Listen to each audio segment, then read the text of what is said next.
Hi, besties! Hanap niyo ba affordable and napakaganda eyelashes? Yung hindi na kailangan ng glue? Ito na yun, B. So, self-adhesive na siya. So, just get your tweezers or kung ano man yung meron kayo dyan na pwede niyong pangkapit. Kahit kamay, okay na yan.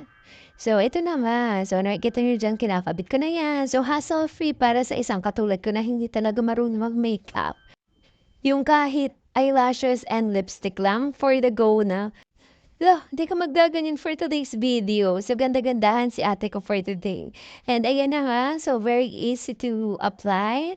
And ayun, gora ka na lumabas kasi aurang-aura na naman si ate ko. Don't worry mga mi kasi waterproof and sweatproof na din siya after nyo siya malagay.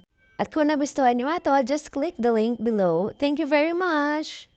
But wait, so ito na nga yung result namin. Ayan pa. So ayan, takap, ganda-ganda is ready to go.